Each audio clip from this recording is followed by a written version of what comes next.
buenos días o buenas tardes, dependiendo de la hora en la que ustedes estén viendo este video. Vamos a trabajar el día de hoy en el tema de investigación de accidentes. La investigación de accidentes es un punto importante para nuestra empresa y por lo tanto le dedicamos un tiempo para que ustedes puedan aprender cómo hacer la investigación de un accidente en caso lo necesiten en su lugar de trabajo. Entonces empezaremos a ver para qué y por qué se investigan los accidentes. En primer lugar, se investigan los accidentes para prevenir que se vuelvan a repetir. Cuando ocurre un accidente en el lugar de trabajo, ponemos en riesgo la vida de las personas, el funcionamiento de nuestro negocio. Entonces queremos que no ocurran, que no se repitan. Algunas veces se dan accidentes en el lugar de trabajo, entonces la investigación nos servirá para que no se repitan. También para eliminar y disminuir los riesgos que hay en el lugar de trabajo de manera eficaz. Más adelante veremos que un incidente en el lugar de trabajo no necesariamente provoca una lesión. Entonces es importante que nosotros podamos investigar incidentes más leves o con menos potencialidad de pérdida. También veremos que es para identificar y atacar las causas que originan el incidente. Los incidentes tienen causas básicas, las cuales debemos buscar y poder trabajar para que no se repitan. Y finalmente, establecer las acciones correctivas que se definan luego de hacer la investigación. El proceso de investigación es un proceso en el que participarán todas las personas que están en el lugar de trabajo, cerca del accidentado de alguna o de otra forma, o cerca del lugar donde se produce un daño a la propiedad.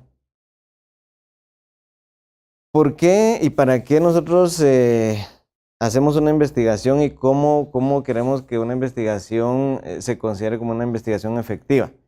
Primero debe describir el acontecimiento específicamente, lo que pasó, cómo ocurrió, quiénes estuvieron involucrados, quiénes intervinieron, pero sobre todo identificar las causas básicas o las causas raíz de ese incidente. Determinando los peligros y desarrollando sobre todo los controles. Si nosotros hacemos una investigación pero dejamos el formato de investigación o el registro de esa investigación guardado, archivado, no nos va a servir de nada. Lo importante es que ese proceso de investigación tenga controles establecidos, definidos y se puedan echar a andar los controles en el lugar de trabajo. De igual forma, sirve para motivar que todos busquemos más seguridad. Como veremos más adelante, una de las fases de la investigación definida para la empresa es que se emita un aviso de seguridad. Entonces, aunque en un lugar de trabajo no ocurra el incidente, podremos nosotros enterarnos de cosas parecidas que ocurran en otro lugar y tomar las precauciones del caso. Viendo los objetivos de la investigación, primero, directamente nosotros tenemos que conocer qué pasó. Tener una descripción, un registro, detalles de qué fue lo que pasó en diferentes niveles del tiempo, empezando con un reporte inicial inmediato y luego conforme va avanzando más profundo una investigación y las causas más básicas y más fundamentales de ese incidente. E indirectamente pues tener información sobre los factores de riesgo que nosotros podemos tener en el lugar de trabajo y cómo podemos trabajar sobre ellos y corregirlos. Para empezar, ¿dónde inicia, dónde tiene sus raíces las investigaciones de los incidentes? Nosotros tenemos en nuestro folleto de normas de salud y seguridad ocupacional las 5 reglas cardinales. La regla cardinal número 5 nos indica que se debe informar, analizar y comunicar oportunamente las lesiones e incidentes ocurridos. Aun cuando yo no participe en una investigación, tengo la obligación de reportar de inmediato cualquier condición que yo vea y que considere que puede provocar una pérdida, una lesión, un daño a la propiedad o puede lastimar o lesionar a alguna persona en el lugar de trabajo, ya sea trabajadores de la empresa, visitantes o contratistas que no son directamente trabajadores de la empresa. Entonces, al nosotros tener un procedimiento y un proceso de investigación de accidentes, estamos trabajando sobre la regla cardinal número 5. ¿Cómo nosotros podemos ayudar y aportar a la regla cardinal número 5? Bueno, cuando veamos cualquier situación que pueda provocar un daño, una lesión, una pérdida en el negocio, reportarlo de inmediato e iniciar una investigación. ¿Qué entendemos nosotros por un incidente? Un incidente, según la definición de la norma OSA 18001 de la versión del año 2007, nos indica que un incidente es un evento relacionado con el trabajo, ¿sí? Como pueden ver ustedes acá en la definición, que da lugar o tiene el potencial de conducir a una lesión, enfermedad o incluso una fatalidad. Dentro de esta definición de incidente hay 3 notas importantes de revisar. La primera es que un accidente como tal es un tipo específico de incidente. Un accidente consideramos un evento que ya provocó una lesión en cualquier parte del cuerpo de una persona, sea la condición que tenga, si es trabajador, contratista, visitante. Y entonces esto ya provocó una enfermedad o incluso puede provocar una fatalidad a la hora de hacer un accidente muy grave. Esa es la nota número 1. La nota número 2 es que un incidente que tiene la potencialidad de provocar un daño, una lesión en el cuerpo, aun cuando no lo haya causado, es un tipo especial de incidente y debe de investigarse. Estos son los que se le llaman casi accidentes o cuasi accidentes. Y aunque no provocaron daño y lesión, en una condición diferente pero muy parecida, pudo haber ocasionado una lesión o incluso hasta una fatalidad. Y la tercera nota que ustedes pueden ver es que una situación de emergencia es un tipo especial de incidente. Entenderíamos una situación de emergencia como un evento que tenga la necesidad de activar las brigadas de emergencia, un sistema de prevención de incendios, hacer un reporte especial a los cuerpos de socorro del país, etc. Entonces, este tipo de emergencias también se considera como un incidente. Entonces, como vimos, el incidente tiene la particularidad de que causa o puede causar un daño y hay 3 notas específicas. Que un accidente es un tipo específico de incidente donde ya hubo un daño, que un incidente donde pudo haber ocasionado un daño, una lesión, es también considerado como incidente y que una situación de emergencia también es considerada como incidente. Entonces, en este sentido, cuando se dé cualquiera de estos casos en el lugar de trabajo, debe seguirse el procedimiento de investigación de un incidente. Nosotros, dentro de la empresa tenemos un procedimiento sistemático para investigación de incidentes. En los siguientes módulos ustedes verán cómo es el proceso que se lleva.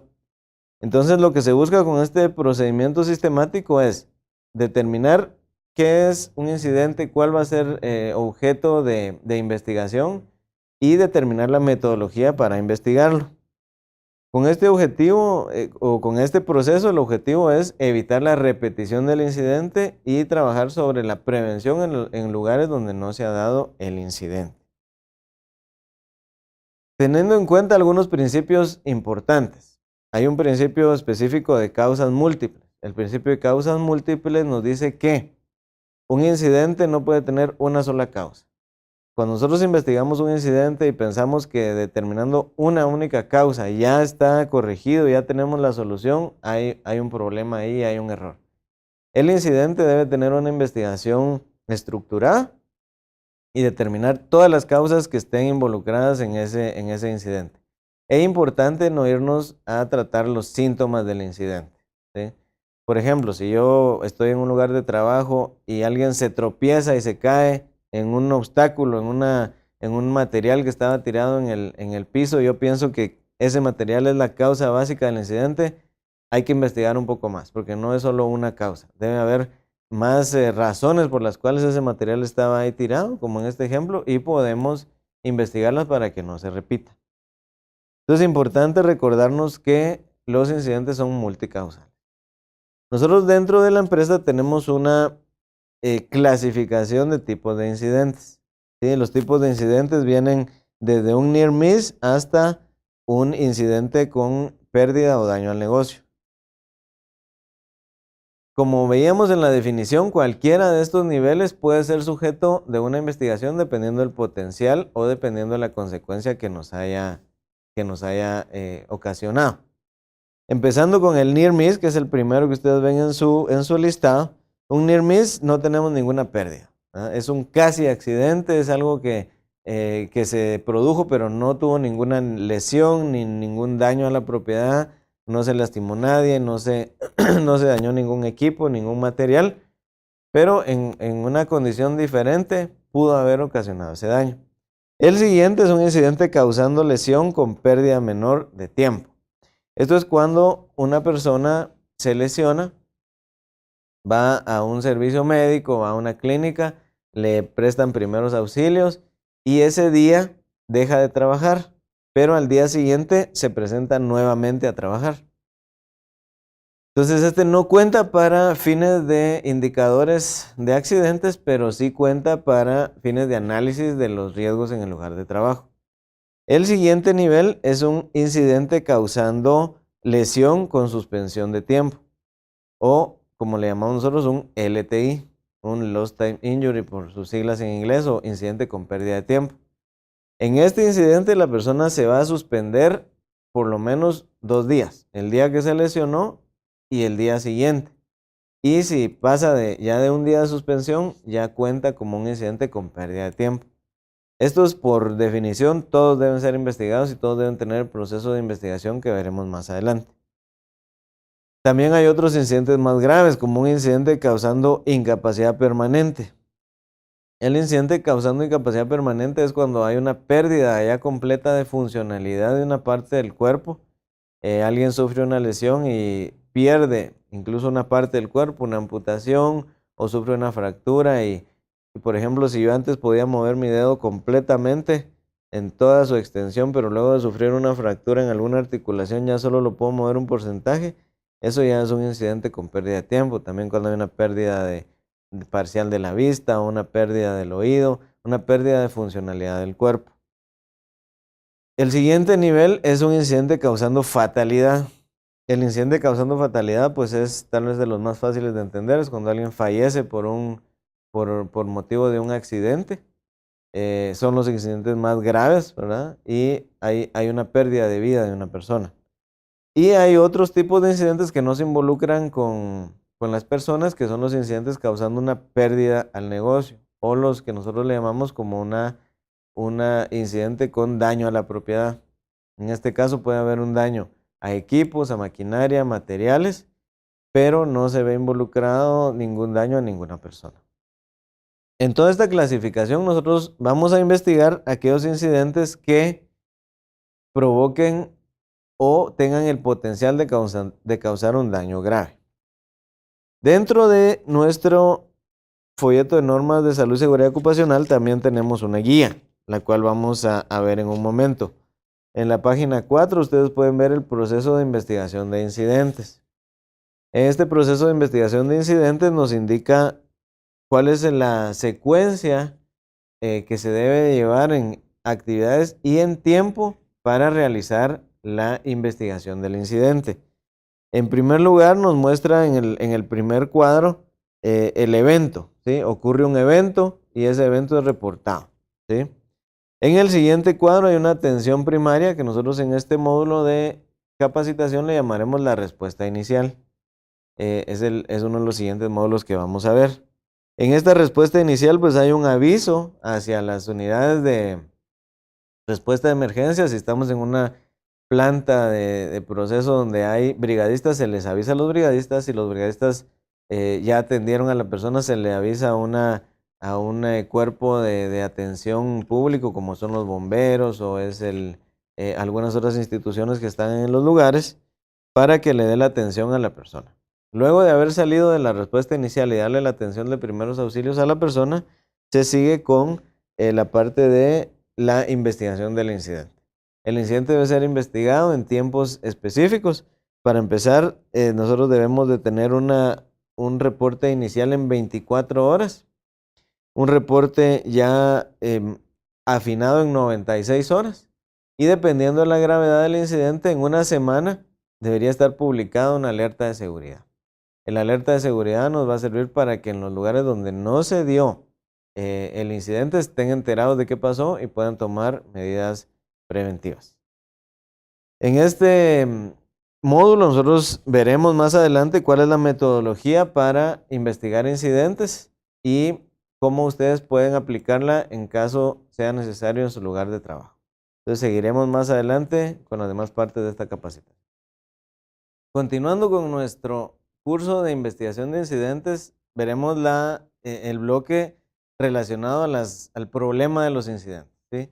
¿Por qué los incidentes son un problema? ¿Por qué nosotros necesitamos dedicarle tiempo para investigarlos? El investigar un incidente requiere que nosotros invirtamos tiempo, que muchas veces no lo tenemos, que invirtamos recursos, que saquemos a la gente de sus operaciones, pero ¿cuál es la razón y cuál es el beneficio de esto? Cuando nosotros analizamos un incidente y vemos cuáles son las pérdidas que podemos identificar fácilmente, esto se ilustra o se ha ilustrado regularmente con un témpano de hielo. Los témpanos de hielo tienen una pequeña parte fuera del agua, pero la gran parte del témpano está metida dentro del agua. Si nosotros analizamos esta imagen únicamente con las pérdidas humanas y las consecuencias que hay hacia las personas y hacia la empresa, y lo vamos analizando, podemos ver que sobre el agua lo que se ve fácilmente son las lesiones que la persona sufre en su cuerpo cuando hay un incidente, son los pagos de seguros, lo que se gasta en medicamentos, lo que se daña en el lugar de trabajo con el incidente y las pérdidas de eficiencia y de calidad en el proceso. Esos son los temas que se ven fácilmente. Pero ¿cuáles son las cosas que no se ven? Que no se ven dentro del incidente o dentro de la investigación, pero que son un costo de los incidentes adicionalmente a lo que se pueda identificar. Primero tenemos el tema del ingreso económico, ¿sí? Cuando alguien se lesiona y sufre una suspensión de labores, sufre pérdida de sus ingresos, ¿sí? Cuando el Instituto Guatemalteco de Seguridad Social suspende a una persona, le paga menos de lo que gana regularmente. Y si esa suspensión se extiende durante el tiempo, cada vez va a ser más el dinero que él va a dejar de percibir. Al igual que la empresa, cuando la empresa sufre un incidente y tiene que pagar una prima de seguro, al siguiente año esa prima de seguro sube. Adicional a esto, la familia del lesionado sufre, porque si alguien se lesiona y va a un hospital, tiene que recibir visitas de sus familiares. Entonces los familiares dejan de hacer cosas que hacían regularmente, si estudiaban, dejan de estudiar, si no trabajaban, necesitan empezar a trabajar porque tienen que completar ese presupuesto que la persona deja de ganar. También hay otros costos que quedan marcados en la persona. Si alguien sufre un incidente y sufre una amputación de un miembro, sufre una cicatriz en alguna parte visible, va a tener una consecuencia mental, psicológica que no se ve, pero que va a estar ahí. Ya no se va a presentar abiertamente como se presenta el día de hoy ante sus amigos, ante sus trabajadores. Y además de esto, tiene que reinsertarse en el trabajo. Esta reinserción del trabajo no es fácil y muchas veces ya no lo logran hacer porque tienen miedo de que les vuelva a ocurrir un incidente. Entonces, si nosotros lo analizamos desde el punto de vista puramente de las consecuencias que ocurren hacia la persona y hacia la empresa sin ponerle números, hay una serie de pérdidas. Además, si alguien va a aprender un nuevo oficio, si es joven o tiene una edad adecuada para aprender un nuevo oficio, va a lograrlo hacer. Si no, va a ser muy difícil que logre aprender algo nuevo. Adicionalmente, en una empresa, si alguien se lesiona y tiene que llegar un nuevo trabajador, este nuevo trabajador tendrá que aprender el trabajo y eso va a restar eficiencia, velocidad y probablemente cometa algunos errores. En resumen, los incidentes son pura pérdida, ¿sí? Nadie gana con un incidente. ¿Por qué investigarlos entonces? ¿Por qué dedicarle tiempo a esto? Porque algo se puede ganar y es aprender, ¿sí? Los incidentes nos enseñan qué cosas no hay que hacer o cómo no hacer las cosas. Cuando nosotros analizamos los incidentes desde el punto de vista económico, también hay algunas ilustraciones que nos muestran que por cada unidad económica de costos directos que nosotros podamos ver, tendremos entre 5 y 50 veces ese monto de costos indirectos, que son todos los que mencionábamos: aprendizaje en el trabajo, pagos de primas de seguros, aprendizaje de una nueva persona, errores, bajas de velocidad. Entonces los incidentes son un problema económico. Es un problema humano, pero es un problema que va a pegar económicamente, incluso en la bolsa de las personas. Entonces, cuando nosotros pensemos que un incidente es solo lo que logramos ver fácilmente, estamos equivocados. Hay una serie de costos. Incluso al país, cuando alguien sufre un incidente y tiene que ir al Instituto Guatemalteco de Seguridad Social o al Seguro Social en el lugar donde esté trabajando, es un costo que pudimos habernos ahorrado si la persona no se hubiera lesionado. Entonces, lo único que ganamos de un incidente es aprender. Y por eso es que cuando hacemos una investigación debemos hacerla bien hecha. Relacionado a la investigación de incidentes, vamos a ver qué recursos se necesitan para realizar la investigación. Vamos a ver dos aspectos de estos recursos. Primero la parte humana y luego la parte de equipo. Para determinar los recursos en el tema de las personas, vamos a clasificar los incidentes en tres niveles. El nivel ABC, dependiendo del daño que haya provocado, si fue una lesión, o la consecuencia que haya provocado si hubo un daño a la propiedad. Esta clasificación ABC nos va a permitir diferenciar los niveles de pérdida o de daño que provocó el incidente y poder enfocarnos a qué personas y qué niveles dentro de la organización deberán participar en la realización de la investigación.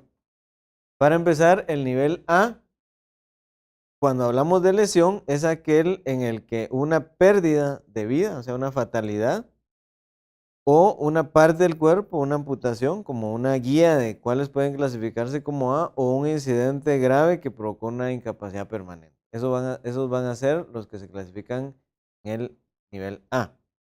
En el nivel B, siempre siguiendo con el tema de lesiones, serán aquellos que provocan una lesión con incapacidad temporal. O sea, alguien que se suspende más de 2 días de trabajo, 2 o más días.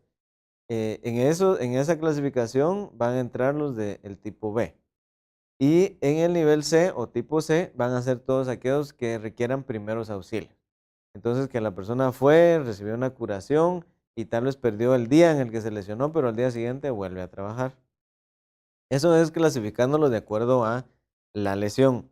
De acuerdo a la pérdida o al daño a la propiedad, también tendremos las mismas clasificaciones ABC. Una clasificación A en daño a la propiedad será aquel que provoque pérdidas mayores o incluso el paro de una parte del negocio, de la operación, por un tiempo. ¿Sí? Provoca pérdidas grandes, provoca que haya que reparar o que reprocesar una cantidad muy grande en el lugar de trabajo. Un nivel B será aquel que es un poco menor al nivel A porque no provoca un paro, pero sí provoca pérdidas y daños que ya hay que cuantificar en forma detallada en el lugar de trabajo. Y un nivel C, siempre relacionado a daño a la propiedad, es aquel que provocó pérdidas que no son significativas, ¿verdad? Pérdidas que se hubieran producido incluso por un error de calidad, etc. Entonces tenemos las tres clasificaciones ABC. ¿Cómo se participa o quiénes participan? En el caso de daño a la propiedad, si es un incidente nivel A, van a participar desde los niveles N-1 hasta el supervisor del área. ¿Sí? El nivel N-1 es el nivel que está debajo de la gerencia general hasta el supervisor del área.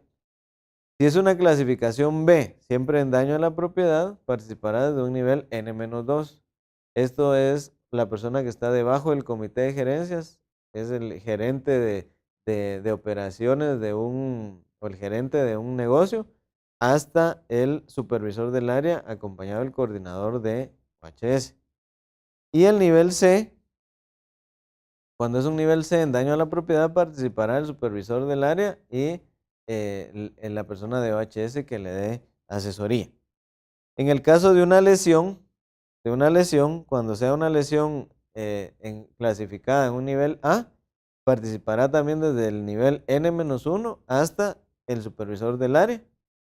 Si es un incidente clasificado como B, en el caso de una lesión a una persona, participará desde el nivel N-2 al coordinador de OHS, incluyendo al supervisor.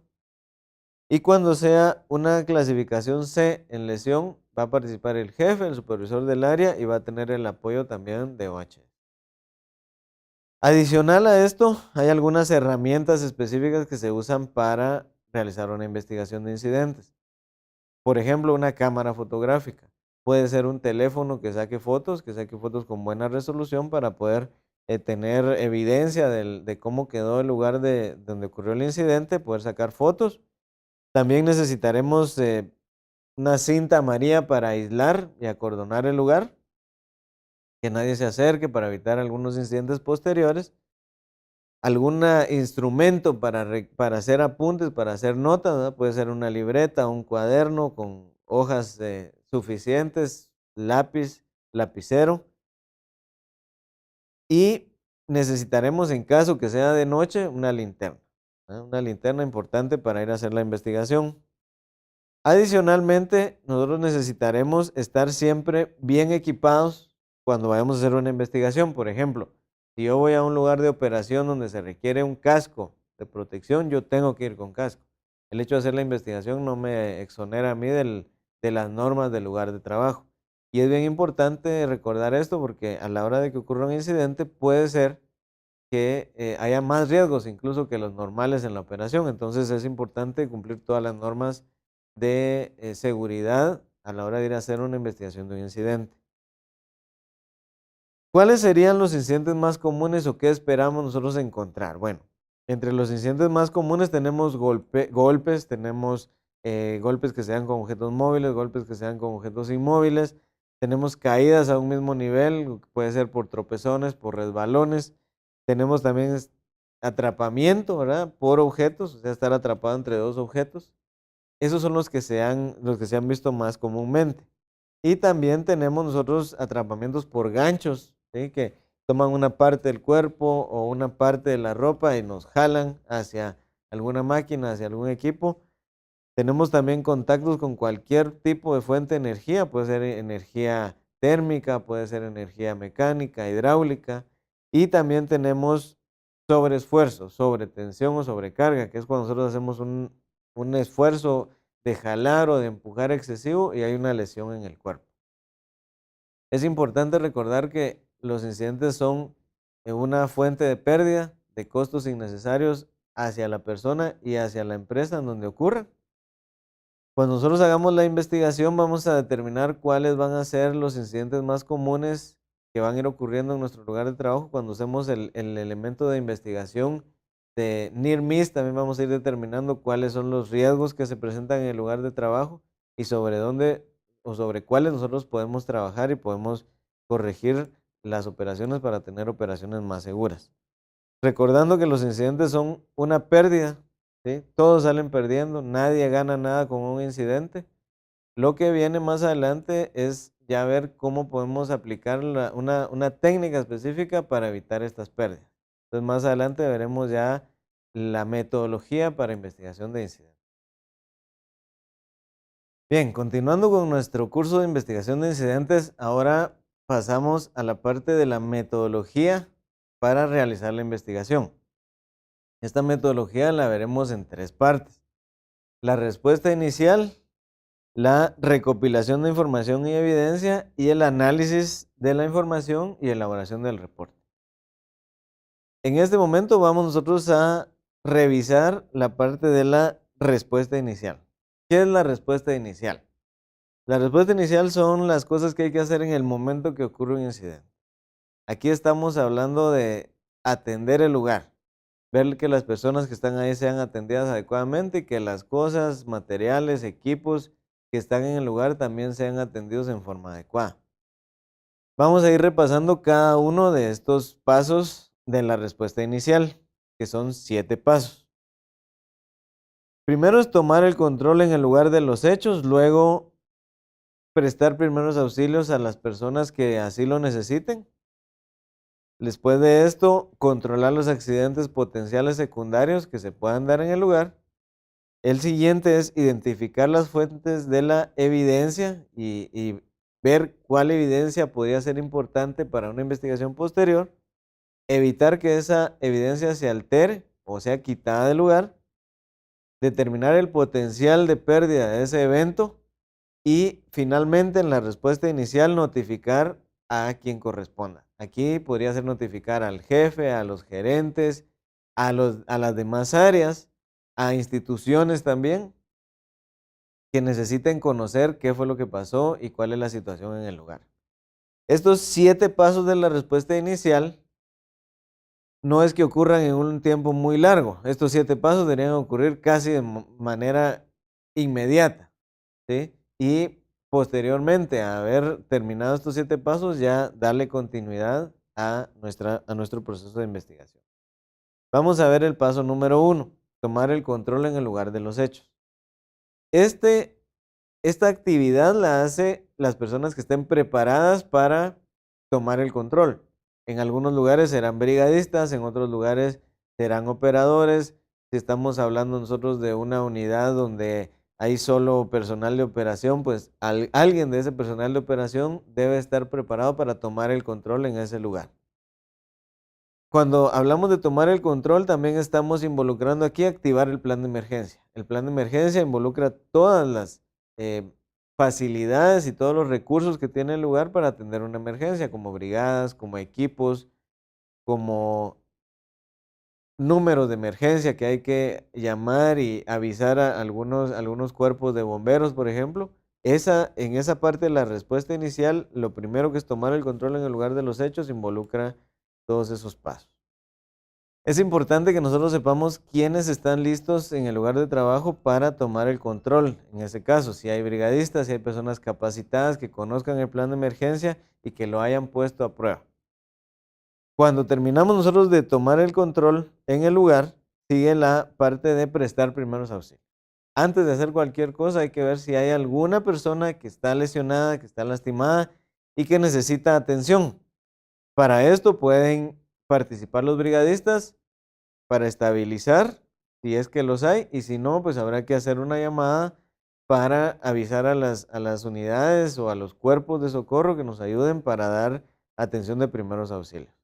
Cuando se ha terminado de dar los primeros auxilios y nos garantizamos que todas las personas que fueron lesionadas o fueron afectadas ya han sido atendidas, seguimos con el paso número 3, que es controlar incidentes potenciales secundarios. Cuando nosotros tenemos un incidente en un lugar de trabajo y se atiende a la persona y se dan primeros auxilios y se activa el plan de emergencia, es probable que los controles en los lugares alrededor se vean debilitados. Entonces es importante también en esta fase de la respuesta inicial ver que el control de cualquier otro incidente que pueda darse o que pudiera provocarse por debilitar los sistemas de seguridad existentes no se dé. Esto se refiere a controlar incidentes potenciales secundarios. Esto puede incluso requerir que yo aísle el lugar, que no permita que se acerque gente, retirar gente del lugar y dar aviso a las diferentes unidades que estén alrededor para que sepan de lo que ocurrió. El punto número 4 es identificar las fuentes de evidencia. Habrán evidencias que es necesario custodiar y mantener para la futura investigación, para que no se pierdan pistas o alguna prueba de qué fue lo que falló, alguna evidencia de qué fue lo que falló. Aquí vamos a hacer tipo CSI, como las películas de CSI, que no se debe contaminar el lugar de la escena, ¿verdad? No hay que caminar en el lugar, mover nada, a menos que esas cosas que están ahí nos provoquen un incidente mayor posterior. Entonces, identificar esas fuentes de evidencia, aislar a las personas que no tengan que estar ahí y solo los que están dando primeros auxilios o están manteniendo el lugar aislado podrían estar en el lugar. Para lograr identificar las evidencias, nosotros debemos hacer un ejercicio a conciencia y evitar una vista de túnel. Cuando ocurre un incidente, muchas veces nosotros nos enfocamos en el lugar donde ocurrió el daño o en la persona que fue lesionada y no vemos lo que hay alrededor. En ese momento nosotros tenemos que ver a los lados, tenemos que ver hacia adelante, tenemos que ver hacia atrás, tenemos que ver hacia arriba e identificar todo lo que está alrededor para poder conservarlo. Luego de eso, evitar que estas evidencias se alteren. Para evitar que las evidencias se alteren, nosotros podemos usar varias herramientas. Una es aislar el lugar y evitar que la gente se acerque y que no toque nada de lo que hay en el lugar. Si es algunos materiales o algún equipo que hay que mover porque no se puede hacer de otro modo, tiene que moverse porque es necesario, es indispensable moverlo, hay algunos recursos como tomar fotografías, hacer croquis del lugar para luego tener la evidencia de cómo quedó el lugar cuando ocurrió el incidente. Pero lo mejor es no moverlo hasta que se realice una investigación más profunda. Cuando nosotros terminamos de controlar que la evidencia no se altere, sigue el paso número 6, que es determinar el potencial de pérdida. En este momento nosotros debemos determinar cuál fue la magnitud de lo que ocurrió, ¿sí? Ya tenemos tomado el control en el lugar, tenemos atendidos primeros auxilios, tenemos identificado las evidencias, las tenemos custodiadas, entonces ya podemos tener una vista general de cuál fue el potencial o cuál fue el daño que hubo o el que podría darse a futuro. Cuando nosotros tenemos determinado el daño y la magnitud, ya pasamos al paso número 7, que es el último en la respuesta inicial, y es notificar a quien corresponda. En este caso podría ser alguna gerencia, algún nivel de jefatura, que necesite estar enterado de qué fue lo que pasó. Es importante notificar según la línea de mando y es importante garantizarnos que los niveles altos estén enterados en caso sea necesario que asignen o autoricen algún recurso, ¿verdad? Por ejemplo, el uso de algún equipo, la salida de algún equipo, la entrada de algunas personas.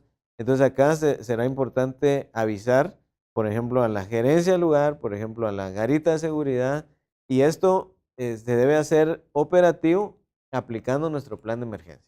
En el plan de emergencia todas estas áreas ya están identificadas y está desarrollado y determinado un modelo de comunicación para que cada una de las entidades y de los lugares donde se necesite que estén enterados y que tomen una acción, ya ellos estén listos para hacerlo. Si nosotros aplicamos bien la respuesta inicial y estos 7 pasos de la respuesta inicial, vamos a lograr minimizar daños a las personas que necesiten primeros auxilios, conservar evidencia importante para la investigación posterior y también evitar que hayan incidentes mayores porque se debilitan los controles normales del lugar.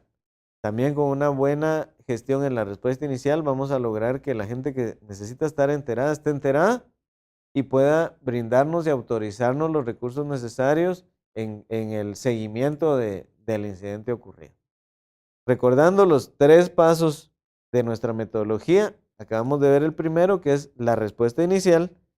Seguiremos con la recopilación de las evidencias y por último la preparación del reporte de la investigación y la toma de acciones. Entonces continuaremos en el siguiente módulo. A esta metodología nosotros le llamamos la metodología de las 4 P's, porque son 4 palabras que empiezan con esa letra. Estamos hablando de evidencia de posición, evidencia de personas, evidencia de partes y evidencia de papel. Primero vamos a revisar la evidencia de posición. Cuando nosotros hablamos de la evidencia de posición, nosotros necesitamos reconocer el área. Reconocer el área lo más pronto posible y determinar cuáles son los elementos que debemos conservar en la posición en la que están en el momento que ocurrió el incidente, porque de otra forma podríamos perder información importante y no lograr determinar las causas básicas del incidente. Entonces, lo más pronto posible, nosotros debemos ver que nada se mueva del lugar. Eso ya lo trabajamos en la respuesta inicial a través de conservar la evidencia y evitar que la evidencia se altere. Tomar nota de las condiciones existentes y, si es posible, acompañarse de una persona que conozca las actividades que se desarrollan en el área. Para lograr nosotros trabajar la metodología de las 4 P's en forma adecuada, debemos trabajarla en forma integral, ¿sí? No aislado la parte de posición de la parte de personas o de la parte de papeles, sino ir amarrando y entrelazando los elementos que nos brinde cada una de las evidencias o de las pistas que nosotros determinemos y encontremos en el lugar de trabajo qué ocurrió el incidente. Vamos a empezar con la evidencia de posición. La posición es lo que quedó en el lugar cuando ocurrió el incidente, la ubicación del trabajador, la ubicación de los equipos, y hay algunas técnicas para conservar la evidencia de posición. Una de las técnicas es hacer un dibujo, hacer un croquis, ¿sí? Tomar una hoja de papel y dibujar, bueno, aquí estaba el equipo, aquí estaba la persona, hacerle anotaciones. Esa hoja o esa evidencia debe quedar tan clara que cualquiera que la lea la pueda entender posteriormente a la hora de hacer el análisis de los datos. Entonces podemos ponerle títulos, podemos usar colores, podemos usar rótulos, números, medidas, metros para medir la distancia de la que estuvo una cosa de la otra. También nosotros debemos tomar en cuenta en ese momento ruidos, iluminación, lugares de tránsito, trabajos que se estén haciendo arriba, abajo, a los lados. Entonces, todas esas evidencias de posición, al recolectarlas, es bien importante tomar en cuenta eso. El otro elemento o la otra herramienta que nosotros tenemos para conservar evidencias de posición es por medio de fotografía. A la hora que nosotros vayamos, tener una cámara, utilizar fotos, tomar por lo menos 4 ángulos de diferente lugar de donde ocurrió el incidente. También podemos utilizar la técnica de poner objetos de tamaños conocidos como un lápiz, una moneda, unas llaves y tomarle fotos a los elementos para poder comparar luego cuál es el tamaño real de los objetos de la fotografía comparados con los objetos que nosotros pusimos como referencia. Cuando nosotros hacemos la evaluación de personas, que es la segunda P, personas, regularmente lo que se usa son entrevistas. Entonces, las entrevistas tienen unas metodologías establecidas para poder obtener la información que nosotros necesitamos. Primero, es bien importante si nosotros logramos entrevistar al trabajador accidentado y obtener la versión de primera mano del trabajador accidentado. Algunas veces eso no es posible porque lo primero, recordando la respuesta inicial, es dar primeros auxilios, y los primeros auxilios muchas veces requieren que la persona sea trasladada a un lugar de atención médica y no le vamos a poder hablar en un tiempo, pero debemos tener en cuenta que posteriormente habrá que entrevistarlo. A los testigos que estuvieron cerca del lugar, gente que pudo ver, incluso gente que le dio la primera atención para saber qué fue lo que encontró alrededor de él, y al jefe inmediato. Cuando nosotros hagamos la investigación, la entrevista debe hacerse teniendo en cuenta algunos aspectos. Primero, citar al entrevistado lo más rápido posible, ¿sí? Si es posible que sea el mismo día o el día siguiente, es ideal, porque luego de eso las personas y todos nosotros empezaremos a imaginarnos cosas, ¿verdad? Vamos a ver una película en la noche y ya mezclamos que el accidente fue parte de la película y se va cambiando la versión. Entonces, debe ser lo más pronto posible para evitar que lo mezclemos con otras experiencias. Entrevistar a cada una de las personas por separado, uno por uno, para evitar que se contradigan, que argumenten entre ellos o que se empiecen a culpar o a excusar entre ellos. Entonces las personas deben ser entrevistadas en forma separada. También debemos ser cordiales, ¿verdad? Asumir una posición amistosa, brindarles confianza. Lo mejor es no empezar a hacer las preguntas desde que se sientan, sino platicar un poquito de cómo se sienten, de cómo han estado ese día, de alguna experiencia, alguna cuestión familiar, normal que haya ocurrido, para ya entrar en confianza y luego poder empezar a hacer algunas preguntas. Es bien importante explicar el objetivo de la entrevista, que nosotros queremos obtener información para evitar que esos incidentes se vuelvan a ocurrir. Entonces, la información que ellos nos brinden es determinante para poder saber qué fue la condición que generó el incidente. Es importante que también ellos sepan que nosotros vamos a tomar notas, que no se sientan nerviosos por eso, porque para grabar y conservar lo que nosotros escuchemos va a haber que ir tomando notas. La persona puede revisar esas notas posteriormente para estar de acuerdo con lo que dijo y que lo que dijo fue lo que nosotros escribimos también. Hay que empezar a invitar a la persona a que narre la situación, ¿sí? No hacer preguntas cerradas como usted estaba ahí en ese lugar y que nos respondan sí o no, sino preguntas abiertas que permitan que den más de una respuesta, más de una respuesta simple como sí o no, sino que nos tengan que explicar y entonces empiecen a abrirse y a explicarnos la situación que ellos encontraron. Permitir que hable la persona sin interrumpir, ¿sí? Por eso también es importante tener el tiempo necesario, adecuado para hacer la entrevista. Si nosotros vamos a hacer la entrevista y estamos apurados y no tenemos el tiempo necesario, la entrevista no va a tener el resultado que nosotros esperamos. No debemos pedir que nos confirmen versiones de otras personas, de otros entrevistados. Si no es la primera persona que entrevistamos y alguien más nos dice una información diferente, no hay que hacer, poner en contra o poner a encontrarse con las versiones, sino tomar las cosas comunes que nos digan y sobre eso sacar las conclusiones. Es importante recordar que cuando nosotros entrevistamos a las personas, debemos amarrar las entrevistas de las personas con las partes, con la posición y con los papeles. Es un todo. No es únicamente las entrevistas, sino todos los 4 elementos de la investigación. Cuando nosotros hablamos de la otra herramienta, de la herramienta de los papeles, cuando hablamos de papeles, nosotros vamos a ir a revisar registros.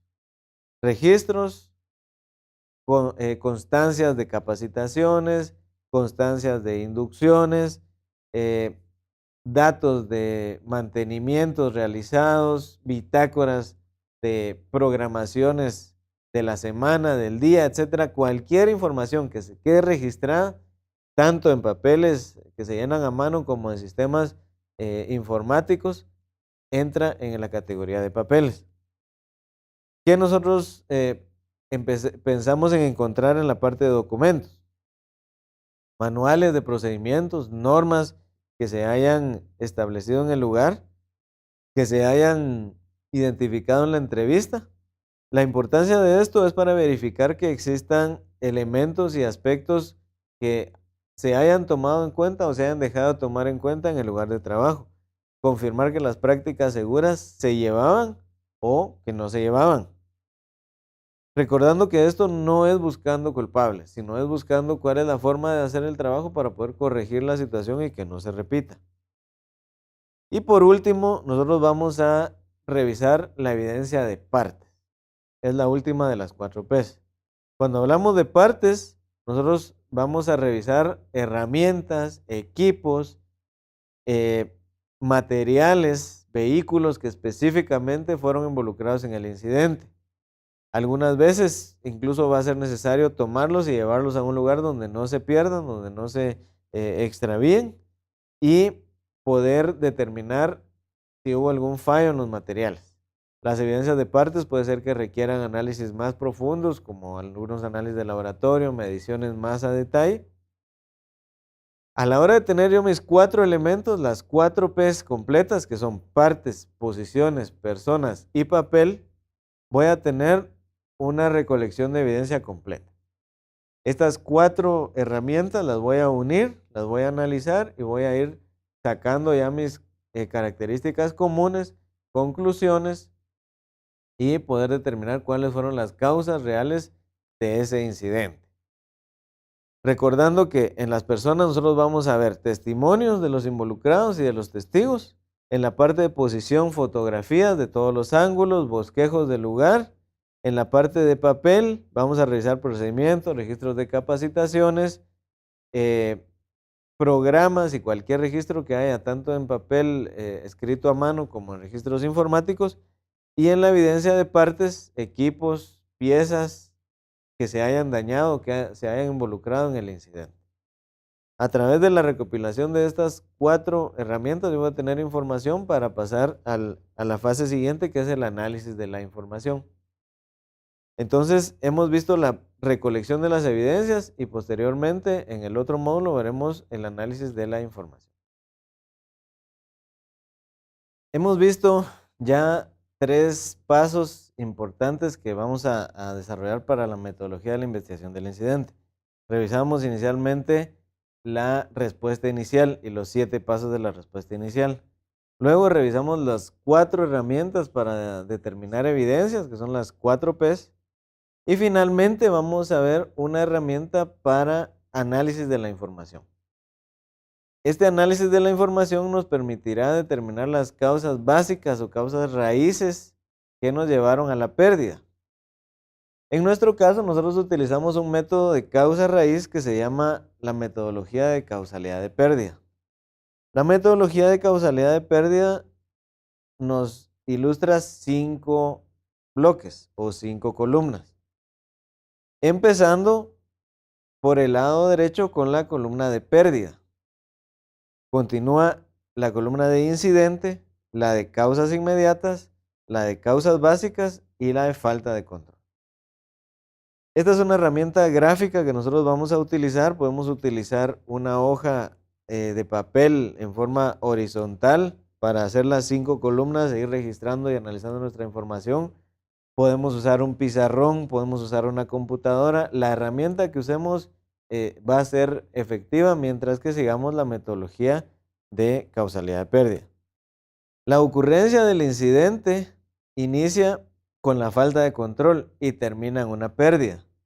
Nosotros vamos a realizar el análisis utilizando la metodología de las 4 P's, iniciando por la pérdida y terminando en la falta de control para determinar cuáles son los controles que nosotros necesitamos.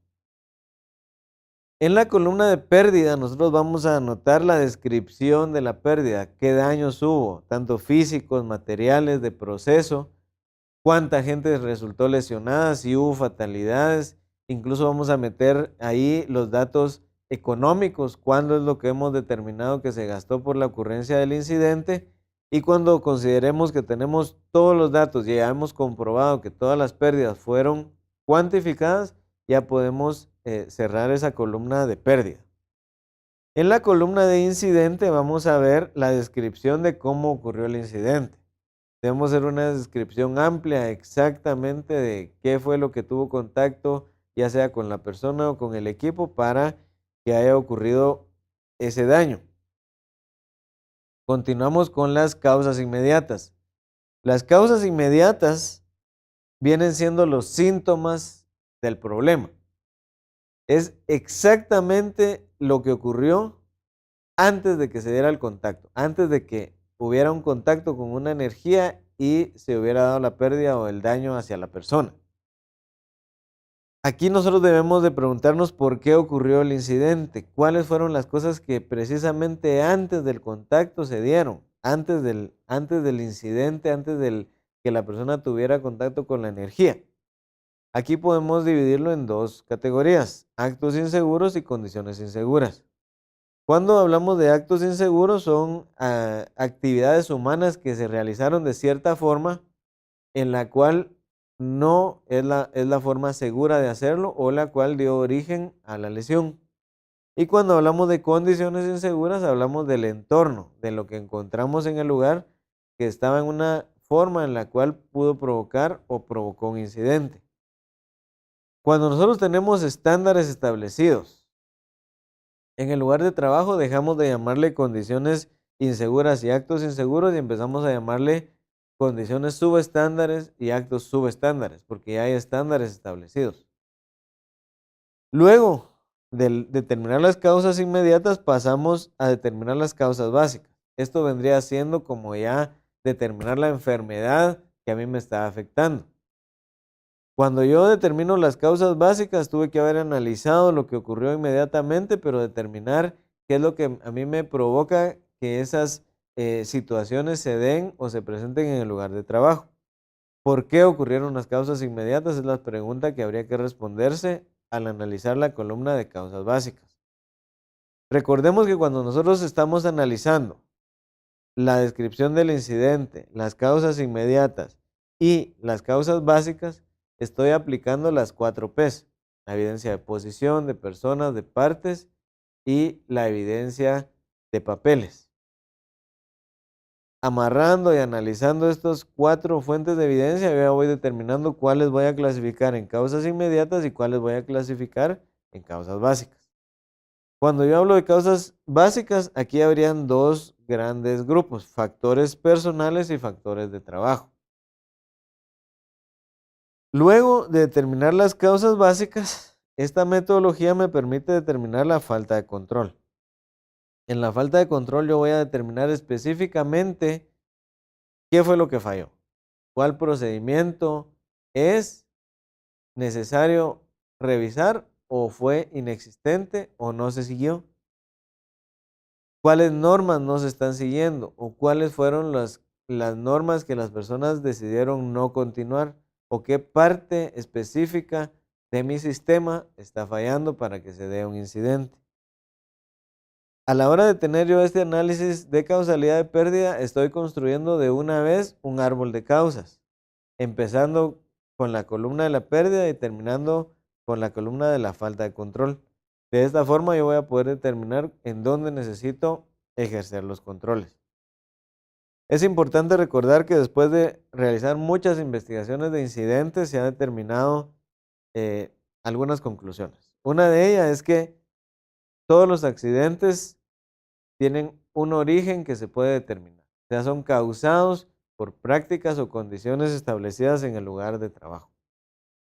Los accidentes que ocurren por cosas que no son causadas, pues están totalmente fuera de nuestro control, como por ejemplo los eventos naturales, ¿sí? Como los terremotos, las inundaciones, las lluvias copiosas que no terminan de caer en algún lugar, pero eso son cosas que están fuera totalmente de nuestro control. Todo lo que ocurre en el lugar de trabajo debería y debe estar dentro de nuestro control. Entonces, luego de ver que todos los incidentes son causados, eso nos lleva a pensar que también pueden ser determinadas sus causas y trabajar sobre esas causas para evitar que se repita. Este análisis nosotros lo llevamos a través de esta metodología y debemos incluir a todo lo que está participando dentro de la empresa, la gente, los materiales, el ambiente, el equipo. Cuando yo logro determinar ya mi análisis de causalidad pérdida, puedo construir un árbol de causas. Este árbol de causas me llevará a determinar cuáles fueron las faltas o la ausencia de un control y poder hacer uso o aplicar ese control que me hacía falta. Cuando yo tengo mi árbol de causas completo, podría yo determinar usar alguna otra herramienta gráfica. Por ejemplo, tenemos la herramienta gráfica de la espina de pescado, una herramienta que se llama los 5 porqués, otra herramienta que es un árbol lógico que incluso ya puede meter probabilidades de ocurrencia en eventos más complejos. Y utilizar otra herramienta gráfica que me ayude a poder terminar de analizar el problema que estoy revisando. La metodología que se usa dentro de la empresa y que nosotros presentaremos en una presentación final del incidente o en un reporte final del incidente es nuestro análisis de causalidad de pérdida. Cuando nosotros ya tenemos listo nuestro análisis de causalidad de pérdida, podemos determinar con claridad en dónde está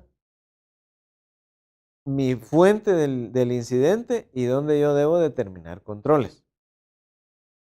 Esto me lleva a mí a separar mi análisis de causalidad de pérdida en 3 grandes grupos. El primero es la etapa de postcontacto, que es donde ocurrió el daño o la lesión.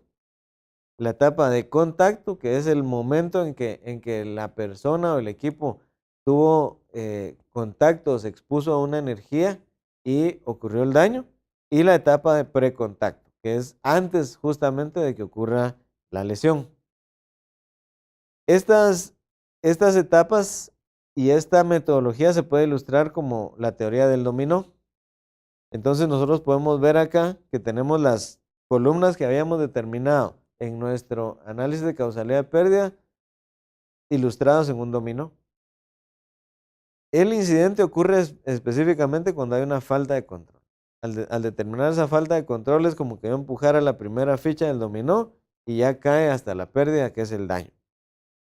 Vamos a ver cómo nosotros podemos ir analizando cada uno de estos elementos y evitar que ese dominó vuelva a caer, porque aquí ya estamos analizando un incidente, Entonces lo que queremos es que no volvamos a tener esta secuencia en cadena del dominó y que vuelva a ocurrir otro incidente. Empezando por el post-contacto. El post-contacto es la pérdida. Cuando yo tengo una pérdida o una lesión, aquí ya no se puede hacer nada preventivo.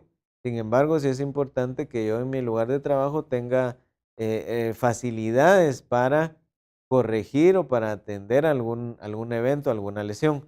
Eso va a ayudar a que un lesionado en un momento determinado reduzca su consecuencia de la lesión a la hora de poder darle primeros auxilios. La etapa de contacto, nosotros la vemos como específicamente el momento en que la persona tuvo o se expuso a una energía peligrosa.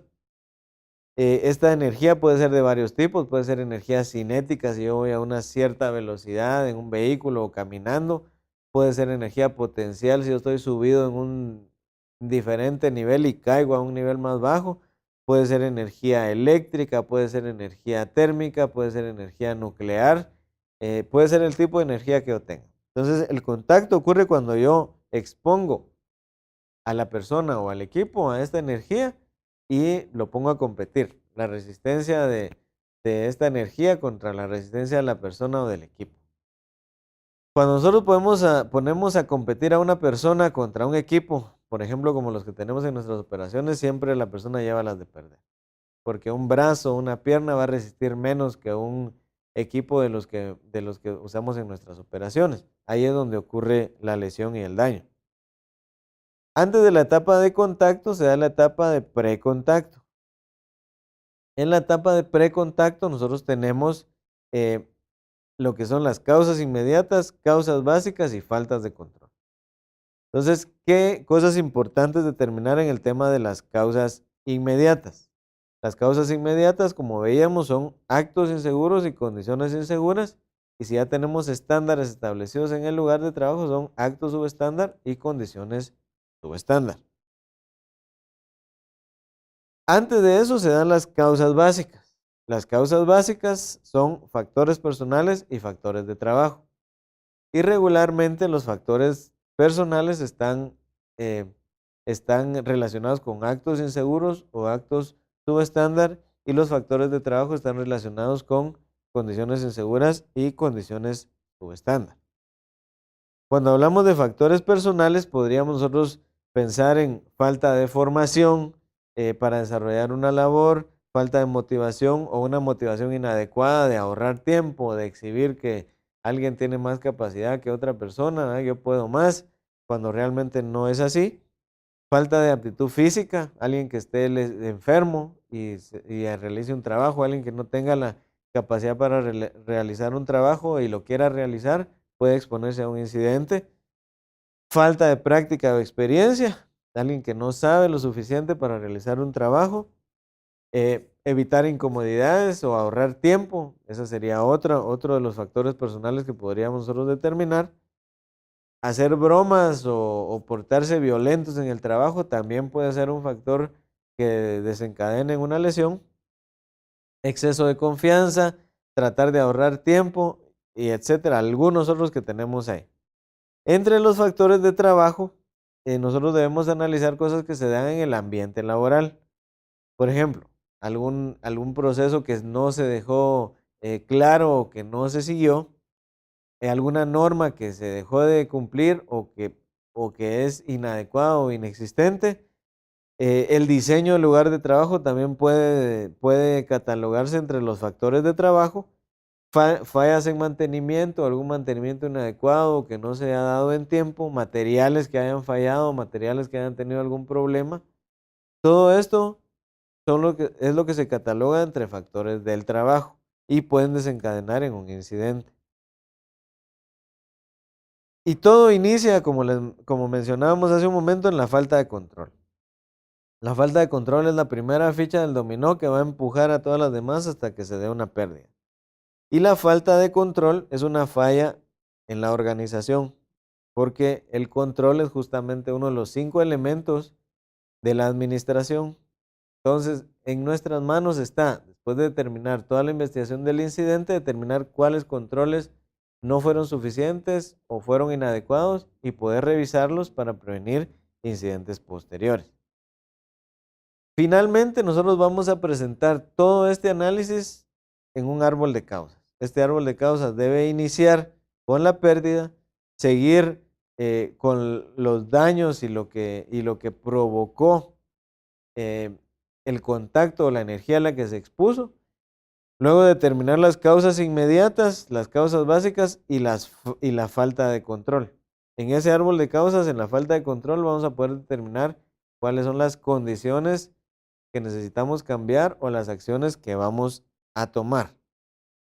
Si nosotros llevamos en forma adecuada nuestra metodología, iniciando por la respuesta inicial, con los 7 pasos de la respuesta inicial, continuando con las 4 P's en la recopilación de evidencias y terminando con el análisis de causalidad de pérdida para preparar el reporte final y las acciones específicas que se van a tomar para corregir este incidente y que el incidente no vuelva a suceder o no se vuelva a dar, vamos por el camino correcto hacia prevenir más incidentes. Nos faltará ver un último capítulo en el cual vamos a repasar o a conocer acerca de una herramienta que nos ayuda a hacer el análisis de causalidad pérdida. Nos vemos y vamos a continuar entonces revisando la última parte de esta serie. Pasamos a la conclusión de nuestro curso de investigación de incidentes. En este momento lo que vamos a revisar es una herramienta adicional que se llama Técnica de Análisis Sistemático de Causas o TASC. El TASC lo que nos va a permitir es tener más facilidad para realizar el análisis de la causalidad de pérdida. Como ustedes podrán ver, el TASC tiene los mismos elementos del análisis de causalidad de pérdida, pero nos da herramientas para poder meter definiciones específicas en cada uno de los elementos del análisis de causalidad de pérdida. Ustedes podrán encontrar un listado completo del TASC en los documentos adicionales a este video y amarrarlo y revisar la forma en la que se va uniendo con cada una de las partes del análisis de causalidad de pérdida. Cuando nosotros hacemos una investigación de incidentes, la herramienta importante que nosotros debemos de recordar es realizar nuestro análisis sistemático de los elementos del incidente, los elementos que se vieron involucrados en el incidente a través de las 4 P's, las evidencias de posición, de partes, de personas y de papel, involucrar estos en nuestro análisis de causalidad de pérdida y utilizar el TASC como una herramienta para completar el análisis. Luego de que nosotros terminemos este curso, vamos a tener todas las herramientas para poder analizar un incidente de acuerdo a lo que nos corresponde hacer en nuestro lugar de trabajo, y también podemos usar estas herramientas como una herramienta preventiva. Si un incidente, como veíamos, que no provocó una pérdida o un daño, nosotros lo queremos analizar para evitar incidentes mayores, es posible realizarlo. El curso de investigación de incidentes nos permite tener una visión más amplia y más herramientas para analizar los riesgos y evitar pérdidas y lesiones en el lugar de trabajo. Recuerden realizar su evaluación del curso para poder tener el curso aprobado y continuar en los demás cursos en línea que tenemos disponibles para ustedes.